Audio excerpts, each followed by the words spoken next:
Bonjour Bruno Clavé. Bonjour Sam. Bruno, tu es député du Rassemblement national du Pas-de-Calais et candidat également à la mairie de Lens. Ça va Ça en ce va, moment? ça va. On a beaucoup de boulot, mais il y a l'adrénaline là, qui monte parce qu'on est à quelques semaines du premier tour.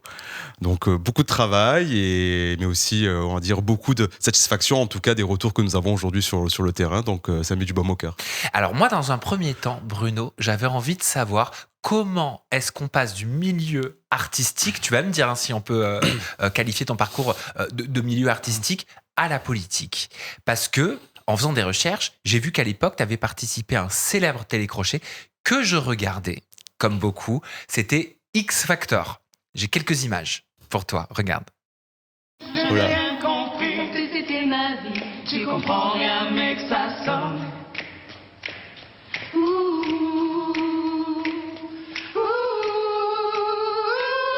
Ça fait 1, 2, 3, petit maman. Alors c'était très pixelisé parce que ça date. Ça te nous, fait- ça nous rajeunit pas. Non, mais oui, c'est vrai. Ça te fait quoi de revoir ces images? Non, ça me fait plaisir parce que c'est vrai que c'était une très bonne expérience, une belle expérience qui a été très courte hein, parce que nous avons seulement passé les premières auditions. Mais c'est vrai que c'est une expérience qui m'a collé à la peau. Pendant quelques années parce qu'on m'a justement dénigré par rapport à ce passage dans X Factor en me Ouais. qualifiant mes adversaires en tout cas de candidats de télé-réalité. C'était en 2009, hein, ça t'avait 2009. 20 ans. C'est ça, j'avais 20 ans et si vous voulez moi à l'époque je faisais du chant, je faisais de la musique, du piano, j'ai toujours eu un peu cette fibre artistique mais à cette époque-là j'étais déjà étudiant. Je n'ai jamais voulu faire on va dire de l'artistique mon métier et j'ai toujours voulu faire de la politique justement. Et Mais ça aurait été ok, c'est pas incompatible, non? Ah, c'est pas incompatible, bien sûr, mais je continue chez moi à jouer du piano sans problème. Mais ça reste une passion. Je n'ai jamais voulu en faire un métier. Tu Et chantes encore? je chantais. Ne Tu chantes me encore demande pas de chanter, je ne chanterai pas. Mais évidemment, c'est quelque chose en tout cas qui a guidé, qui m'a formé aussi et qui a permis aussi, moi, en tant que jeune à l'époque, de m'exprimer. Parce que la musique est aussi une forme d'expression aussi tout aussi intéressante parfois que la politique. Mais cette séquence aujourd'hui, hein, t'avais 20 ans à l'époque, c'était en 2009, aujourd'hui on est en 2026. T'as quel âge? J'ai pas fait le calcul dans ma tête. 36 ans. T'as 36 ans. À 36 ans, cette séquence, elle te fait mal encore quand tu Non. la vois ou pas Ah du non. tout? Mais moi, cette séquence ne m'a jamais fait mal. Ce sont mes adversaires qui pensaient l'utiliser en me faisant mal. C'est ça la nuance. Et en fait, pendant des années, on m'a réduit à ça, alors que concrètement, c'était une journée sur toute ma vie. Et entre-temps, moi, j'étais étudiant. Et en fait, tout cela a occulté pendant un moment, évidemment, mon vrai parcours, mon vrai métier, mes études et vraiment, en tout cas, les compétences que je pouvais avoir et que j'avais pu acquérir dans différents domaines. Comme si c'était pas possible quand on est un homme politique, une femme politique, d'avoir eu quelque part un passé avec jalonné de différentes expériences. Tout à fait. En fait, on a essayé de me réduire à un passé que moi, j'estime totalement insignifiant, parce que ce passage à X Factor a duré quelques minutes, je veux dire, et je ne me suis jamais défini par ce passage. Donc, évidemment, moi, ça me colle à la peau, mais je l'assume, et il n'y a rien de mal d'avoir une passion, et surtout quand c'est de la musique. Bien sûr, mais en quoi ce serait dégradant d'avoir participé à un concours de chant? En quoi ce serait dégradant d'être chanteur, d'avoir joué dans un film, d'être acteur Parce que et de faire de la politique par la Je suite? pense que la classe politique, et surtout à gauche, parce que c'est vrai que ces critiques-là, le sectarisme, l'intolérance et le mépris surtout, l'espèce de mépris social, je l'ai surtout rencontré chez mes adversaires de gauche. Ils estiment que la politique doit être réservée à une élite. Les gens du peuple ou les gens qui ne sortent pas des grandes écoles, qui ne sortent pas de l'ENA, ne méritent pas, en tout cas pour eux, je pense, T'es sûr que c'est respect et pas plutôt la considération. droite? Ah, pas du tout. C'est pas la droite qui pense comme ça? Ah, pas du tout. Honnêtement, je n'ai jamais vécu de mon côté la critique, le mépris du côté de ma famille politique. Et ce sont souvent, et je le vois encore aujourd'hui dans la campagne pour les élections municipales à Lens, ce sont souvent les soutiens du maire qui me réduisent à cela. Parce que pourquoi ils se disent, tu penses que c'est une faille chez lui, c'est un point faible, donc on va essayer d'appuyer là-dessus. Après, est-ce que c'est une question de bord? Est-ce que c'est une question de gauche? Est-ce que c'est une question de droite ou juste d'adversaire au final? Ben oui, écoute, moi je pense qu'en tout cas, moi je n'ai pas à rougir de ce que j'ai fait, il n'y a absolument rien de mal et tu l'as rappelé, mais évidemment, c'est une espèce de guerre psychologique pour mettre dans la tête des gens que, en gros, je ne suis pas un candidat sérieux, que je ne suis pas un candidat crédible. Et au sein du Rassemblement national, donc ton parti, est-ce que certains s'en sont déjà servis pour te titiller, pour se moquer, pour faire des private jokes en privé? Non, pas du tout. Justement parce que je pense que nous avons une cohérence, en tout cas une fierté qui fait que nous avons des profils politiques issus de la société civile. Que tu sois boucher, médecin, avocat, femme de ménage, coiffeur ou musicien, tu as ta place du moment que tu aimes la France. Donc, et c'est ça d'ailleurs qui fait aujourd'hui notre force, parce que je pense qu'on ressemble aux Français bien plus que certains élus dans d'autres camps. Je vais te montrer une photo maintenant. Ça aussi, ça fait partie de ton parcours. Et je sais que tu me vois venir. Et peut-être que ça a certainement été utilisé contre toi. Mais ça, c'est toi. C'est moi. Il y a prescription, mais c'est moi. Pourquoi il y a prescription? Maintenant, il y aurait tromperie sur la marchandise, j'ai envie de dire, dans le sens où c'était en 2012. Pourquoi ça? Tu es en train de dire qu'on mange trop quand on est député? Ah ben on vieillit surtout, surtout la vieillesse et un peu moins de temps pour faire le sport. À cette époque-là, j'étais étudiant aux États-Unis, à New York, et c'est une expérience que j'ai eue. On m'a proposé de faire quelques photos, mais idem. C'est une expérience aujourd'hui que certains utilisent pour me décrédibiliser, pour me dénigrer, alors qu'en réalité, je veux dire, ça m'a permis en fait de payer mes études lorsque j'étais étudiant, et je n'ai pas à rougir de cela. C'était quoi? C'était un métier? C'était quoi comme activité? Non. Est-ce que c'était comme Julien Audoul, le mannequin de charme? Est-ce que c'était mannequin lingerie? C'était quoi? Comment tu te définirais? J'étais étudiant et j'ai été repéré à la salle de sport, et il y avait un photographe qui cherchait d'abord des modèles pour poser justement dans le cadre d'une exposition contre les violences LGBT. Ensuite, de fil en aiguille, j'ai été repéré par un autre photographe et j'ai donc posé pour lui. Et c'est des photos qui avaient été proposées à la marque de sous-vêtements Emporio Armani. Et tout simplement, mais ça s'est arrêté là, je n'ai jamais voulu en faire mon métier. Ce n'est pas quelque chose qui m'intéresse. C'était amusant de le faire à l'époque. Ça m'a permis de gagner 4 sous à New York. Et on en est resté là. Est-ce que tu essaies de minimiser? Ou est-ce que tu préfères assumer à 100% comme Julien Audoul? Je te montre un petit extrait vidéo de ses confidences. Regarde. C'est-à-dire, ça te gêne pas qu'on voit ta bistouquette aujourd'hui sur Internet? Non, enfin, je le ferai plus maintenant, évidemment. Mais non, moi, j'ai pas de problème avec ça, en fait. J'ai pas de pudeur avec ça. Et pour moi, ça ne définit pas l'homme politique que je suis. Il y a une volonté, en fait, de détruire ma campagne électorale. D'ailleurs, par des anciens du RN, hein. On est toujours trahi par les siens. Hein.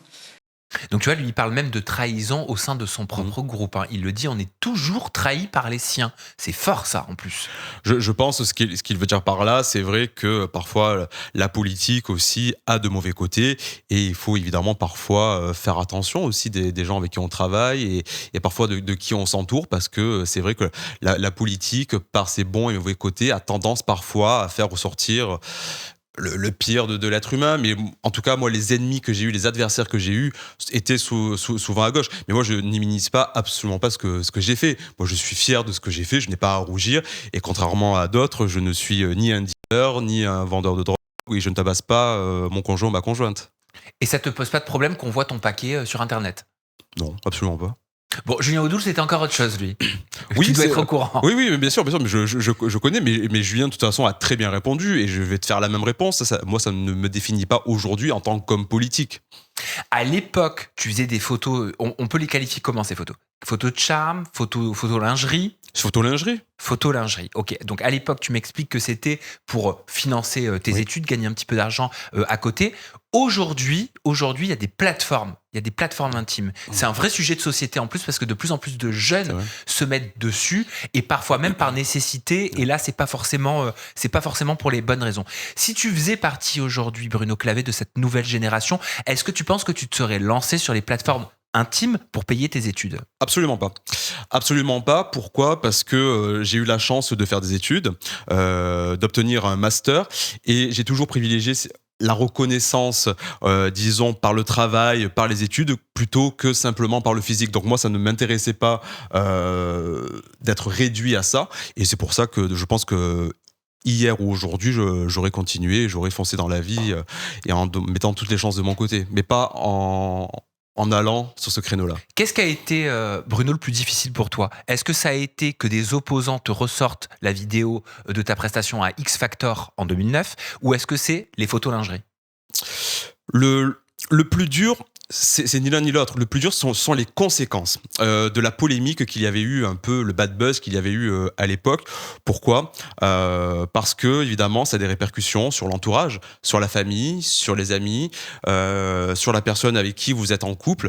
Et parfois, évidemment, eux n'ont pas choisi votre combat politique.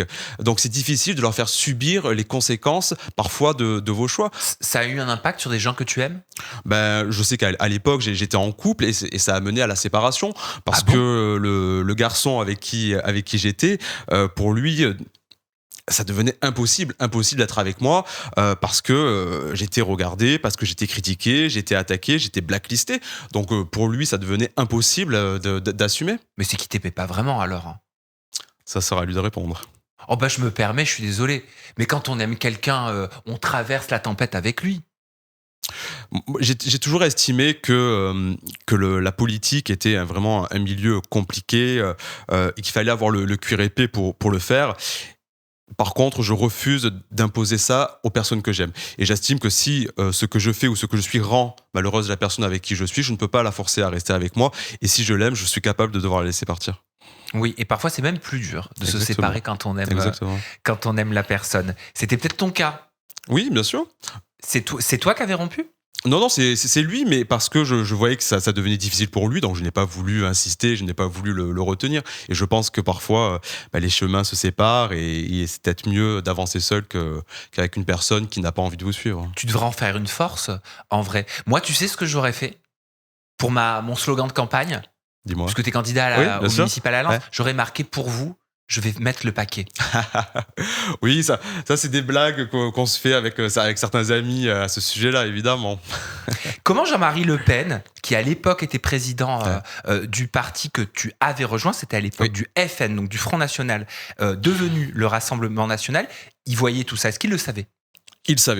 Il le savait, et contrairement à ce qu'on pense, Jean-Marie Le Pen a toujours été assez ouvert d'esprit sur ces sujets-là, et l'homme en privé était l'opposé de l'homme politique. Néanmoins, je ne peux pas dire que j'ai eu de grandes discussions avec lui à ce sujet-là. Je préférais parler politique que parler lingerie et X-Factor. Qu'est-ce que tu veux dire par l'homme qui était Jean-Marie Le Pen en privé était l'opposé de celui qu'il était en public ? Moins provocateur, moins dur, moins raide et beaucoup plus ouvert et tolérant que ce qu'on pouvait penser. Tiens, juste, j'avais envie de te poser cette question.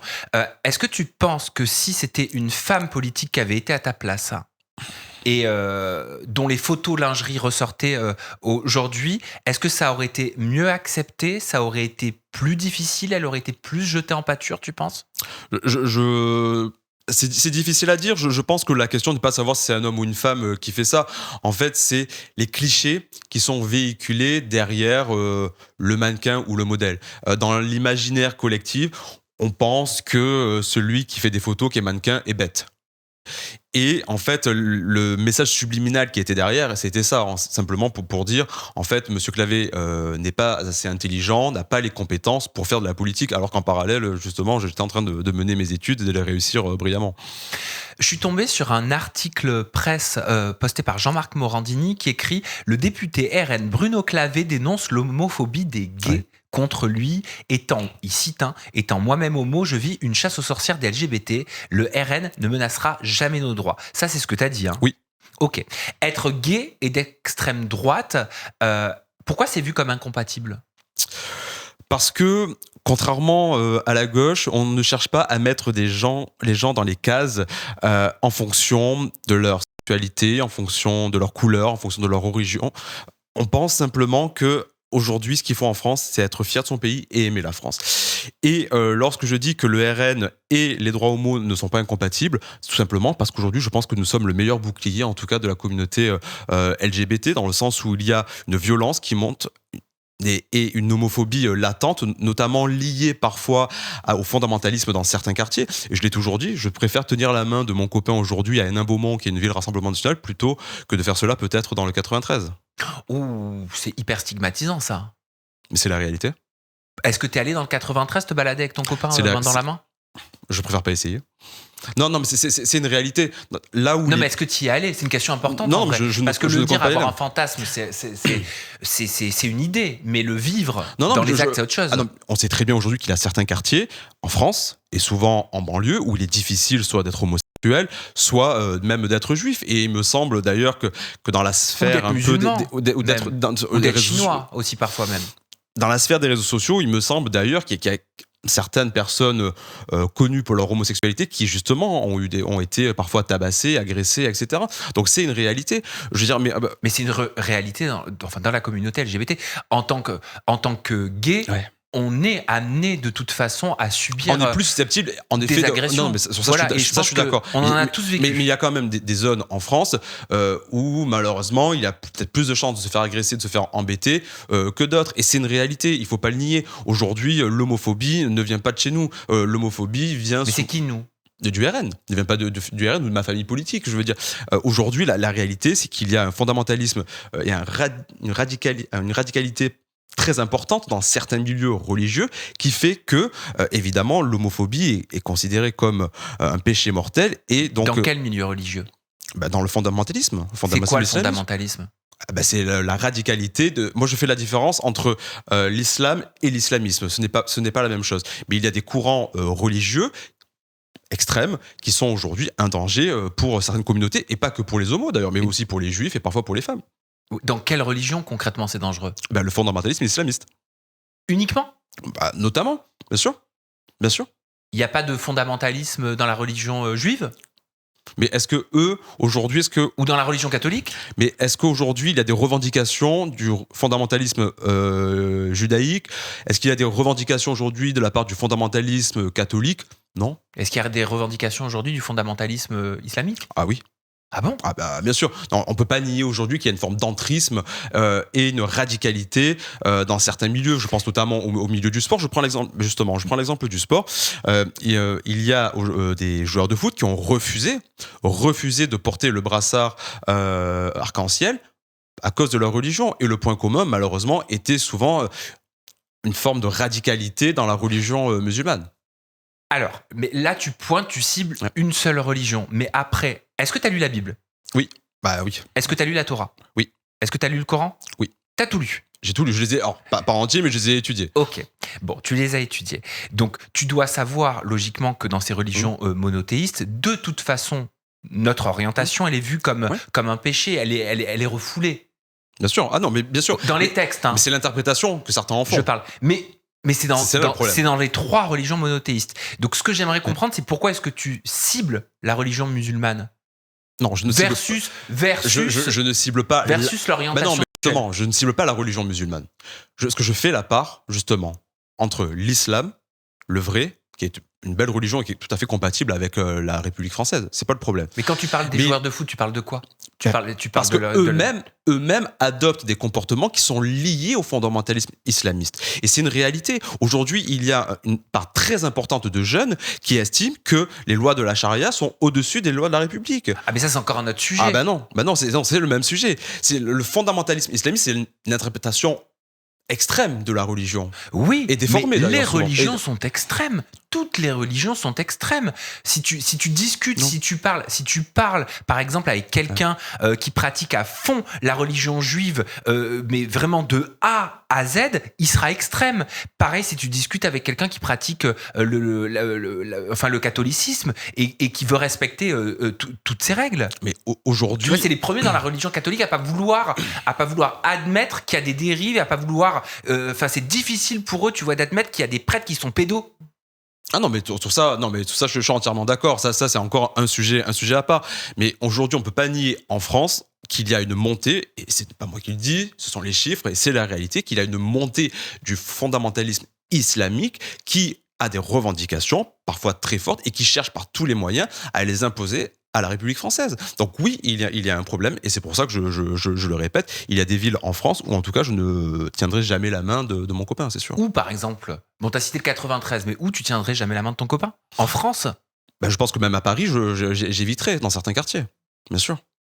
Ouais, moi je vais te dire, j'aurais peur partout à Paris, quel que soit l'arrondissement, quel que soit le quartier. Mais néanmoins, parce que le sujet initial c'était les droits LGBT et le Rassemblement national, moi, si je suis aujourd'hui au Rassemblement national, ce n'est pas parce que je suis homosexuel, c'est parce que je suis français. C'est parce que je m'intéresse à des sujets totalement divers. Mais ça, bien sûr, ton orientation, j'espère Voilà. qu'elle a rien à voir là-dedans. Bien sûr. Mais pourquoi t'expliques être la cible d'homophobie de la part de la communauté LGBT? Parce qu'à la base, c'est vrai que c'était ça le sujet. C'est ça le sujet.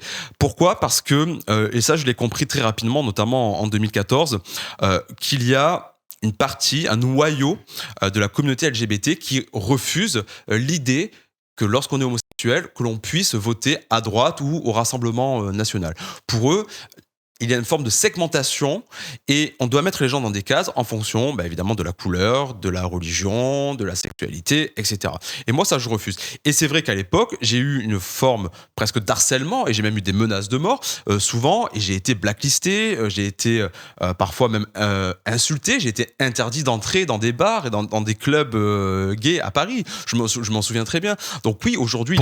Pourquoi ? Parce que tu faisais partie du RN ? Tout à fait. Tout à fait, tout simplement. Et c'est là que moi, parfois, je trouve parfois les combats un peu hypocrites, dans le sens où ces gens-là qui se disent défendre la tolérance, l'acceptation, en fait, sont les premiers à être intolérants et à ne pas accepter qu'on puisse penser différemment. Donc lorsque j'ai parlé de la chasse aux sorcières qui a eu lieu, pourquoi ? Parce qu'il y a eu des publications à mon sujet demandant aux abonnés notamment d'Instagram de vérifier chez leurs amis s'ils suivaient Bruno Clavé, s'ils suivaient ou Jordan Bardella ou d'autres élus du Rassemblement national et qu'il fallait absolument évidemment les supprimer. Donc c'est en ça évidemment que j'ai évoqué cette chasse aux sorcières parce que je trouve ça assez déplorable et je pense que ça n'élève pas non plus le niveau du débat. Tu t'es déjà senti appartenir à la communauté LGBT ? Non, jamais. Je n'ai jamais cherché à en faire partie. Je ne me définis pas par ma sexualité. J'estime que j'ai fait en sorte de construire ma vie avec tout un tas de choses. Et aujourd'hui, notamment la politique est la principale passion, la principale vocation que j'ai aujourd'hui et que je souhaite justement mener à bien. Me définir seulement par ma sexualité, ce n'est pas en tout cas moi ma vision des choses. Il y a peut-être des gens qui le font, mais il y a des codes ou il y a parfois des habitudes, des réflexes que je n'ai peut-être pas ou je n'ai peut-être plus aussi, je ne sais pas. Mais la vie a fait que. Mais aujourd'hui, ça ne m'intéresse pas d'appartenir à telle ou telle communauté. Ce n'est à la communauté nationale. Oui, bien sûr. Mais est-ce que ton discours, c'est pas un petit peu comme si une femme disait qu'elle n'était pas féministe ? Ça dépend de ce qu'on met dans le féminisme. Est-ce qu'aujourd'hui, il y a plusieurs sortes de féminisme ? Aujourd'hui, il y a le féministe de gauche, il y a les féministes de droite. Donc, mais tu vois, tu dis que tu veux pas être dans une case, mais tu mets dans des cases. Non, gauche, droite. c'est pour ça que parce que justement ces gens-là compartimentent. Moi, je refuse. Donc, je vais ne pas te dire que parce que je suis homo, je dois absolument aller défiler, je dois absolument me faire le porte-parole. Je ne veux pas. Moi, je veux pas être le porte-parole d'une communauté. Moi, ce n'est les citoyens que je défends, tout simplement. Bien sûr. Mais pourquoi je te fais le parallèle avec le féminisme ? Parce que les femmes ont dû se battre pour avoir les droits. Ouais. Tout à fait fondamentaux, j'espère qu'on est d'accord là-dessus, Ah oui, bien sûr. qu'elles ont Bien sûr. aujourd'hui. Et la communauté LGBT aussi. Il y a une histoire, il y a un passé, il y a un passif. Est-ce que l'histoire n'est pas importante ? Tu vois, est-ce que tu as déjà eu cette réflexion-là ? Et je veux vraiment y réfléchir avec toi, parce que Jean-Marie Le Pen, que tu as connu, parce que toi, tu as rejoint le parti à l'époque du Front À National. la transition entre Jean-Marie et Marine. Ok, mais tu as quand même connu à l'époque du Front National et tu es rentré dans le parti à ce moment-là. À l'époque de l'épidémie, par exemple, du VIH, Jean-Marie Le Pen, il était pour la mise en place d'un sidatorium. C'était des centres d'isolement pour les personnes atteintes du sida. Il était pour des mesures de contrôle sanitaire très strictes. Non, mais je n'adhère pas du tout à ces propos, qui visaient soyons clairs. les homosexuels. Il a qualifié l'homosexualité de particularité biologique et sociale. Il a tenu des propos qui laissaient entendre qu'elle constitue un problème moral et civilisationnel. Il s'est régulièrement opposé contre le Pacs, contre le mariage pour tous. Il a critiqué ce qu'il appelait la propagande homosexuelle et s'est opposé à la reconnaissance élargie des droits des LGBT, notamment pour l'adoption par les couples de même sexe.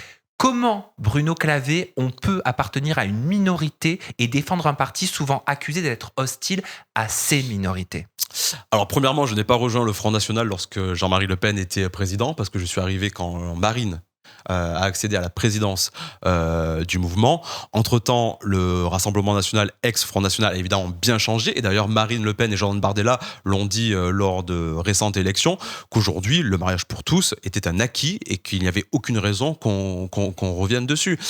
Moi, à l'époque, et je le dis encore, parce que je n'envisage pas, je ne considère pas mon engagement politique seulement par le prisme de l'orientation sexuelle, tout simplement. Donc, bien sûr, mais l'histoire, elle est importante. Est-ce qu'on peut être une minorité et soutenir un parti historiquement associé à des discours d'exclusion. Mais est-ce que, parce que je suis gay, est-ce que je dois forcément ressembler ou en tout cas accepter les partis aujourd'hui qui voudraient que je sois absolument avec eux? Non, je suis français, je ne suis pas que homosexuel. Donc je n'ai pas cette vision-là en fait. Bien sûr. Alors, évidemment, je ne suis absolument pas d'accord avec les propos de Jean-Marie Le Pen, qui pour moi évidemment sont condamnables et ont été condamnés, critiquables et qui sont outranciers. Ça, il y a pas de souci, mais qui sont aussi d'une autre génération. C'est pourquoi d'ailleurs, il faut quand même le rappeler, lorsque Jean-Marie Le Pen était président, moi je n'étais pas au Front National, moi j'étais à l'UMP avec Nicolas Sarkozy. Donc c'est parce que j'avais aussi conscience parfois de cette radicalité dans les propos, et j'ai attendu que Jean-Marie Le Pen ne soit plus président pour rejoindre justement le Front National. Mais est-ce que le RN, Bruno Clavé, y protège toutes les minorités ou seulement certaines? Toutes les minorités. Pourquoi? Parce que nous, on considère justement que la France est une et indivisible. Donc aujourd'hui, on ne veut pas, en tout cas, mener de combats communautaires, on ne veut pas avoir de politique communautariste. Nous, la seule communauté qui nous intéresse, c'est la communauté française. On peut être gay et être au RN? Ah, bien sûr. Et je veux dire, et pour le coup, pour le moins qu'on puisse dire, et d'ailleurs, ça a fait un peu les gros titres il y a quelques temps, je crois que le groupe parlementaire où il y a le plus d'homosexuels, c'est le Rassemblement national à l'Assemblée nationale. On peut être noir et être au RN? Ah, bien sûr. Bien sûr, pourquoi pas? On peut être de confession musulmane et être au RN? Tout à fait. T'en connais? Ah, il y en a, bien sûr. On peut être de confession juive et être bien au sûr. RN? Bien sûr. Bien sûr. Mais tout le monde est le bienvenu. En fait, c'est ça. En fait, faut que tu comprennes que on ne cherche pas à mettre des gens dans des cases. Nous, ce qu'on veut, peu importe la religion, peu importe la sexualité, peu importe la couleur de peau, on s'en fout royalement. Nous, ce qu'on veut, c'est des gens qui aiment notre pays, qui respectent son histoire, qui respectent ses lois et qui œuvrent justement, en tout cas, à la grandeur du pays. Donc nous, on demande que ça et on ne fait pas de différence en fonction justement de certaines particularités. Est-ce qu'on peut être au RN, être différent sans forcément se faire discret? Mais être différent, c'est-à-dire être considéré comme différent par la plus grande majorité. Mais ça, justement, c'est très intéressant parce qu'en fait, ce sont les gens de gauche qui utilisent cette différence-là justement pour parler à des segments de la population et pour faire en sorte qu'ils puissent se victimiser ou faire croire qu'ils sont victimes. Mais nous, encore une fois, ce n'est pas notre vision des choses. Moi, je n'ai aucun problème, et Dieu merci, il y en a, à ce qu'il y ait des personnes avec une couleur de peau différente ou d'autres religions. Il n'y a aucun souci avec ça. Nous, ce qu'on veut, c'est en tout cas, avoir ce lien fraternel entre citoyens français et qui œuvrent et qui mènent un combat commun, en tout cas. Tu vois, tu disais, on est le parti, le RN, où il y a le plus de gays. Oui. Tu vois, qui sont dans ce parti. Est-ce que tu as parfois eu l'impression d'être une caution pour le RN? Non, pas du tout, parce que on m'a souvent posé cette question-là, mais en fait, lorsque je me suis engagé à l'époque au Front National, ma sexualité n'était pas publique. Cela est arrivé petit à petit, mais je veux dire, ça n'a jamais été utilisé, on ne m'en a jamais parlé, et je pense que même à l'époque, personne n'était spécialement au courant. Est-ce que tu as dû prouver plus que d'autres? Non. Est-ce que tu as déjà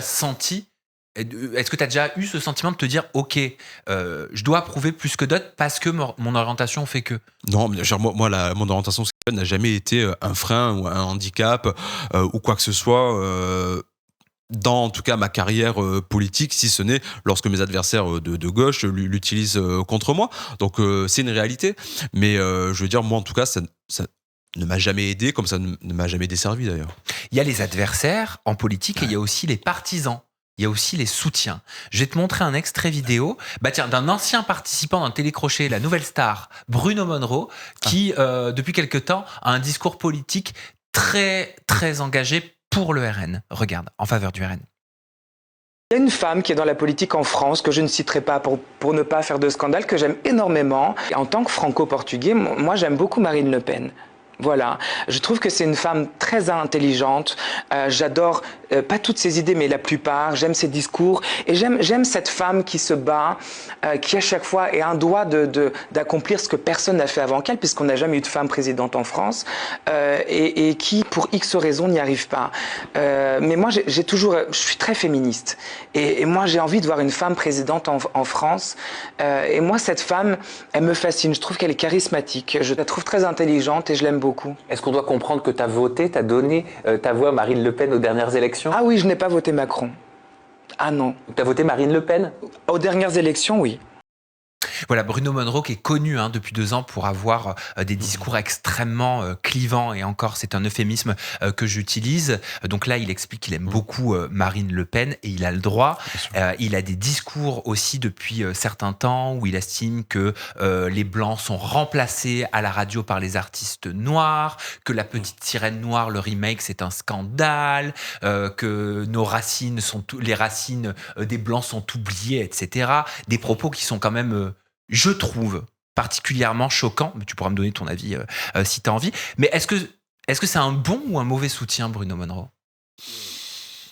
Je veux dire, aujourd'hui, nous n'avons pas besoin de Bruno pour, je pense en tout cas, convaincre les Français. Là, en l'occurrence, il s'exprime. Sur la vidéo que tu m'as montrée, bon, je suis d'accord avec ce qu'il dit sur Marine Le Pen. Par contre, je partage ton analyse, évidemment, sur les propos qui ont pu être tenus justement par lui, propos auxquels je n'adhère pas. Donc, mais après, C'est des propos racistes, ce que je t'ai dit? en tout cas, ça frôle la discrimination. Ça frôle la discrimination. Mais je veux dire, en tout cas, si des gens se sentent heurtés, libre à eux, évidemment, de déposer plainte. Mais moi, je ne suis pas juge, je ne suis pas procureur, donc je ne suis pas là pour condamner.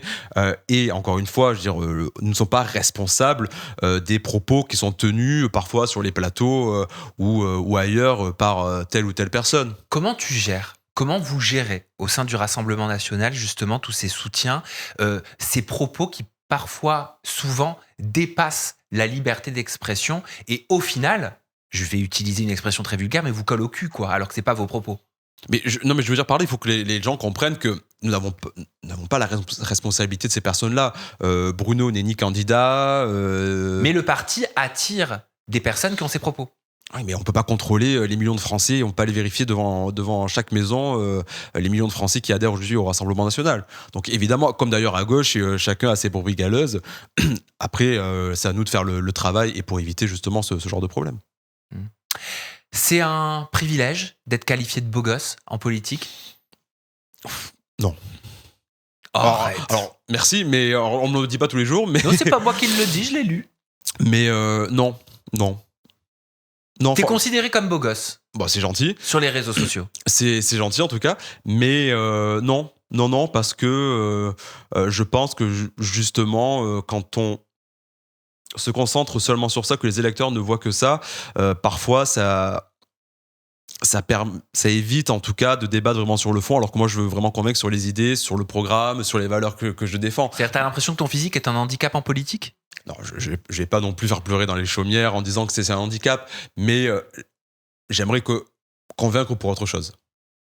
Le physique, il compte quand même. On appelle ça le biotype privilège dans la vie. C'est un métier d'image aussi, donc après à chacun de prendre soin de soi et en tout cas d'être convaincant, notamment par les idées, plus que par le physique. Tu prends soin de toi? Je prenais. Moins de temps. Ouais, tu le dis, je prenais. Oui, avec un peu de regret, mais oui. Un petit peu, quand même. Parce que, en tout cas, moi, sur les photos que j'ai vues, enfin, ça se voit que t'allais au sport tout le temps, etc. T'as toujours le temps d'aller au sport. Est-ce que tu fais partie de ceux qui disent, avoir une bonne alimentation et une bonne hygiène de vie, c'est avoir un cerveau aussi en pleine forme. C'est un peu en dents de scie. On essaie de faire attention avec l'alimentation, mais c'est compliqué. Alors, certains arrivent à trouver le temps et j'admire ça, mais il est vrai que lorsque tu as 1 heure ou 2, je préfère sincèrement me reposer, m'occuper de voir mes amis, ma famille, plutôt que d'aller au sport. Ouais. Qu'est-ce qui est le plus dur dans ta fonction? Est-ce que c'est l'image du parti que tu représentes? Mais quand même, t'es confronté. Pas du tout. Ouais, c'est vrai. Mais moi, mais je veux dire, si j'avais honte du Rassemblement national, je ne serais pas au Rassemblement national. Non, je parle pas de honte, mais je parle de ce que tu peux entendre. Ça doit pas être évident. Je me dis, de ma hauteur à moi, d'être qualifié de raciste. Oui, mais enfin, on passe au-delà de ça, parce que moi, je sais que je ne suis pas raciste. Et d'ailleurs, dans le programme du Rassemblement national, il n'y a aucune proposition raciste. Donc, je sais très bien que, malheureusement, ça fait partie du jeu politique. Et les gens utilisent un peu tous les qualificatifs pour tenter, évidemment, de dénigrer l'adversaire. Ça fait partie du jeu, il faut savoir passer outre. Mais en tout cas, moi, c'est plutôt une fierté d'être au Rassemblement national, parce que je pense qu'on fait partie, qu'on est en tout cas du bon côté de l'histoire. Pourquoi du bon côté de l'histoire? Parce que je pense que nous avons eu raison avant beaucoup de monde, sur beaucoup de sujets. Et aujourd'hui, d'ailleurs, si les Français se tournent vers nous massivement, c'est parce que je pense qu'ils nous reconnaissent en tout cas un sérieux, une cohérence, et que les idées que nous portons, en tout cas, semblent convaincre et satisfaire les Français qui votent évidemment pour nous. Donc je pense qu'aujourd'hui, oui, l'avenir, en tout cas, du pays, du redressement de la France, passera par le Rassemblement national. Ah, tu parles de redressement. Oui. D'habitude, on entend redressement fiscal. Remarque, tu vas me dire, Bah, redressement fiscal de la France.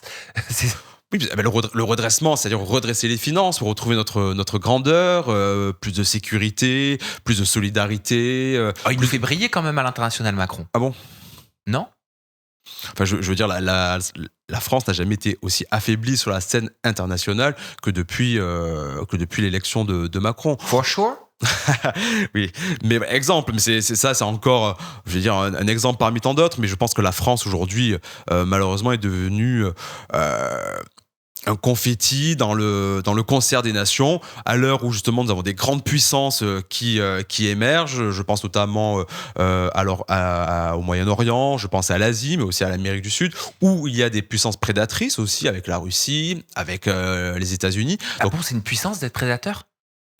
c'est des puissances prédatrices. Ouais. Donc c'est-à-dire que ce sont des, Mais je veux bien que tu m'expliques le concept. C'est quoi une puissance prédatrice? Une puissance prédatrice, c'est-à-dire une puissance dans le sens puissant économiquement, D'accord. politiquement, et qui compte, et qui en plus ont des envies parfois d'extension ou de prédation, et qui ont parfois tendance un peu à ne pas respecter en tout cas la souveraineté des peuples. Et c'est bien? Ah non. Non, bien sûr. Et c'est pour ça que je regrette que la France aujourd'hui voit son rôle diminuer, parce qu'aujourd'hui, je pense que la France aurait justement tout intérêt à retrouver cette place un peu de leader, en fait, comme elle a été à l'époque. Et je pense que depuis peut-être Jacques Chirac, Sarkozy, on a perdu, on a décliné, on a régressé. Et je pense que c'est justement parce qu'aujourd'hui, finalement, nous avons des politiques qui n'ont aucune colonne vertébrale, qui n'ont aucune vision et qui peut-être finalement n'aiment pas autant la France que ce qu'ils prétendent. Les animaux n'ont pas la même vision que les hommes, paraît-il. Il paraîtrait qu'ils verraient que 2 couleurs, je crois, et que la plupart du temps, ils verraient en noir et blanc. Non, mais je te dis ça parce que j'ai vu que tu adorais les animaux. Alors ça dépend, chaque animal a une vision différente. Oh, mais tu t'y connais. Je m'y connais parce que j'adore les animaux, mais je ne suis pas non plus vétérinaire. T'as un chien J'ai un chien. qui s'appelle Sparte. Exactement. Pourquoi Sparte?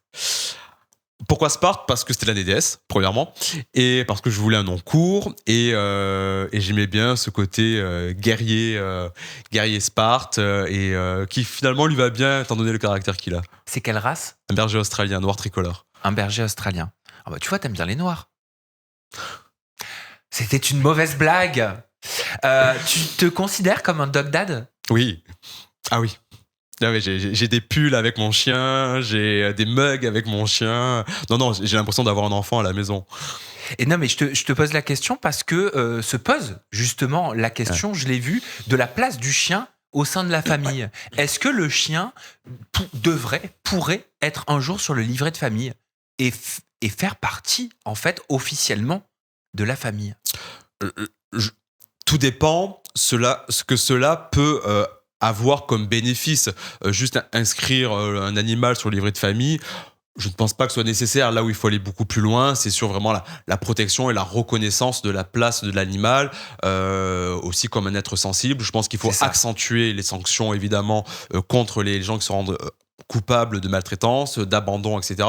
Et je pense qu'aujourd'hui, il faut vraiment aller plus loin, avoir une réflexion sur le bien-être animal.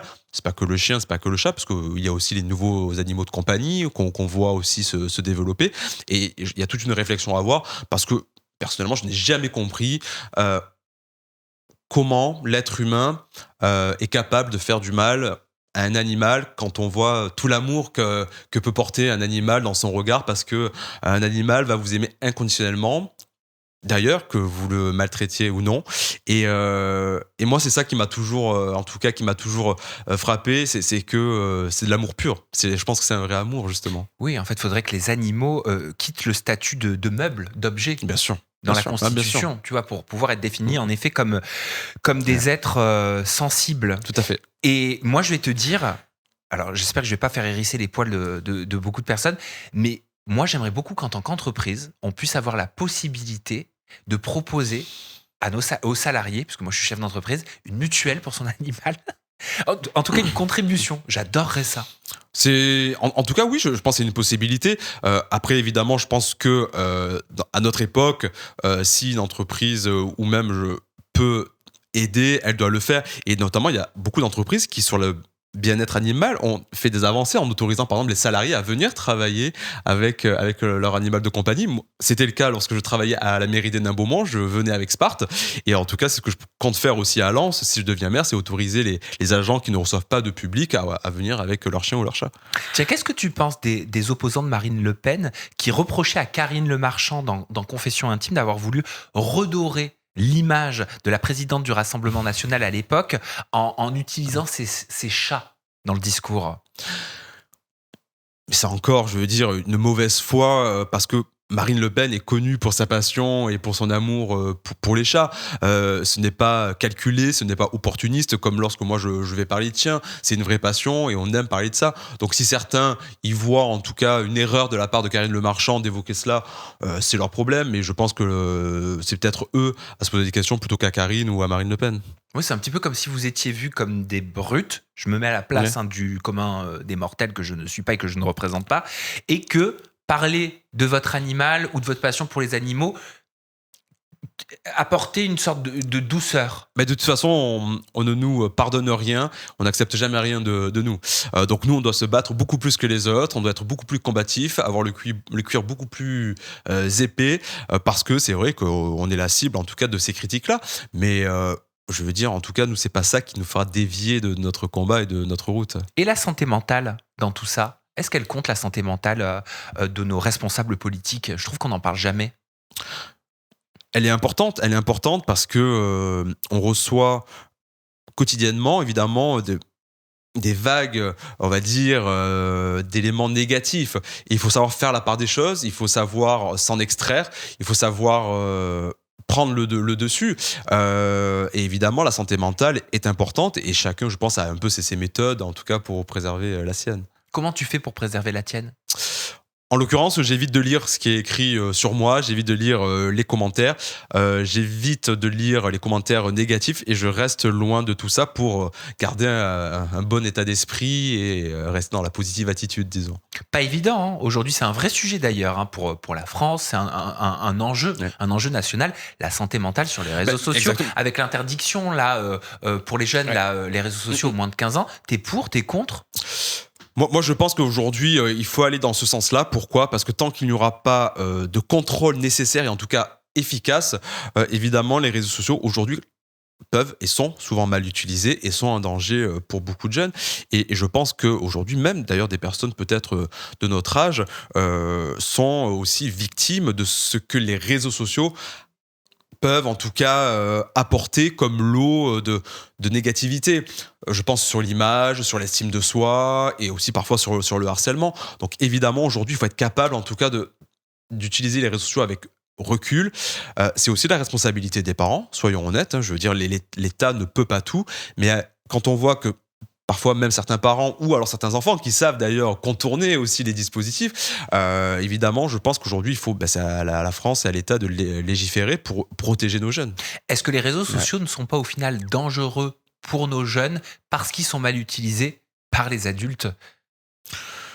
Parce qu'en vrai, c'est pas les jeunes, hein, je trouve, qui font preuve de cyberharcèlement le plus, de harcèlement, d'insultes sur les réseaux sociaux. C'est souvent les millennials, hein, c'est souvent les seniors. De toute façon, les réseaux sociaux, l'écran, le principe de l'écran a permis, malheureusement, on peut le regretter, de libérer aussi parfois les plus bas instincts de l'être humain, parce que protégé derrière un écran, protégé derrière un pseudonyme, on estime qu'on peut tout dire et qu'on peut tout faire. Mais je prends l'exemple des jeunes. Tout le monde sait que l'adolescence est parfois une période délicate, difficile pour les jeunes. Et évidemment, aujourd'hui, l'outil du réseau social est détourné parfois aussi, malheureusement, par certains jeunes pour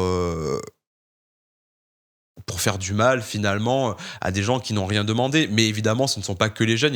Et c'est là que nous, adultes et les parents, doivent aussi avoir leur part de responsabilité, qu'on soit capable de se mettre autour de la table et dire ok, bon, qu'est-ce qui ne va pas, qu'est-ce qu'on peut arranger, parce que le but n'est pas de censurer totalement les réseaux sociaux non plus, parce que c'est un peu le cas là. Non, je pense que c'est en tout cas une façon de préserver. D'ailleurs, c'est ce qu'a fait l'Australie. Mais je pense que c'est nécessaire, surtout à l'heure où les informations vont très vite. Et je pense que les jeunes, aujourd'hui, parfois perdent la notion de l'instantanéité et surtout de la dangerosité des réseaux sociaux, notamment lorsqu'on on publie des photos ou on poste certaines choses. Je suis d'accord. Voilà. Mais la génération là, très jeune, qui naît avec le numérique, Bien sûr. on leur interdit, mais on leur apprend pas à traverser l'ère numérique. C'est comme si on fait naître des enfants dans la campagne. Il n'y a pas de maison, il n'y a rien. Tu vis dans les hautes herbes et tout, et tu ne leur apprends pas comment traverser les herbes, comment traverser les ponts, comment traverser les rivières. Mais il faut en tout cas qu'il y ait aujourd'hui plus de pédagogie sur l'utilisation du numérique. Mais le numérique, ce n'est pas que les réseaux sociaux. Aujourd'hui, le numérique, notamment avec l'IA aussi, avec Internet, c'est vraiment ce sont des outils exceptionnels qu'il faut apprendre à utiliser justement pour s'en servir. Admettons, pour travailler, pour apprendre, pour grandir. Les réseaux sociaux, là oui, il y a une sensibilisation peut-être plus importante à avoir sur les dangers des réseaux sociaux. Mais évidemment, on sait très bien que, aujourd'hui, et d'ailleurs plein de jeunes l'expliquent très bien, ce qu'ils savent eux-mêmes parfois mieux utiliser que nous la technologie, et parfois arrivent justement à détourner les dispositifs. Donc évidemment, il y a toute une réflexion à avoir autour de ça. Et pourquoi ? Parce qu'en fait, on a laissé faire pendant des années. Donc là, on voit aujourd'hui un peu l'avalanche nous arriver dessus, et on essaie maintenant un peu de freiner le phénomène pour protéger nos jeunes. Mais je pense qu'il aurait aussi peut-être fallu réfléchir avant. Et enfin, Bruno Clavé, maire de Lens, qu'est-ce qui sera mis en place ? Il y a beaucoup de choses qui sont mises en place. Pourquoi ? Parce que la ville de Lens est une ville aujourd'hui où tous les voyants sont au rouge. En matière de sécurité, par exemple, aujourd'hui, Lens enregistre les pires chiffres en matière de délinquance. Pourquoi ? Parce qu'il n'y a pas de présence policière suffisante, notamment que la police municipale. La police municipale n'est pas armée. La vidéoprotection n'a pas été développée. Il n'y a pas de centre de supervision urbain. Aujourd'hui, c'est en tout cas, moi, le programme que je souhaite mettre en place, évidemment, sur la sécurité, mais il y a aussi la question du centre-ville. Aujourd'hui, nous assistons à un phénomène de désertification du centre-ville, avec un taux de vacances sur les cellules commerciales extrêmement haut, avec l'insécurité, avec la dégradation de cœur de ville. Et aujourd'hui, c'est quels sont les leviers que le maire peut mettre en place et utiliser pour créer les conditions d'attractivité économique. Mais au-delà de ça, il faut savoir que Lens fait partie du bassin, ce qu'on appelle le bassin minier, a aussi un héritage, un patrimoine. Et lorsque l'industrie du charbon a disparu, ce sont des territoires entiers qui ont été un peu livrés à eux-mêmes. Et aujourd'hui, évidemment, le travail sera long, mais il est aussi, je veux dire, très intéressant dans le sens où aujourd'hui, il faut réfléchir à comment améliorer la qualité de vie de toutes ces personnes-là qui ont été abandonnées et qu'on a parfois même méprisées, il faut le dire, pendant des années. Donc aujourd'hui, le programme moi, que je souhaite, c'est sécurité, attractivité et qualité de vie, parce que je pense qu'aujourd'hui, évidemment, tout passe par là. Et en tout cas, moi, c'est le programme que je propose aux Lensois. Merci Bruno Clavé. Merci Bruno à toi. Clavé, je mets le lien de tes réseaux sociaux cliquables dans la description de cette vidéo chez Zira. On se retrouve de notre côté très bientôt avec un nouveau responsable politique et toujours des questions chez Zira, bien sûr. Prenez soin de vous. Bye bye.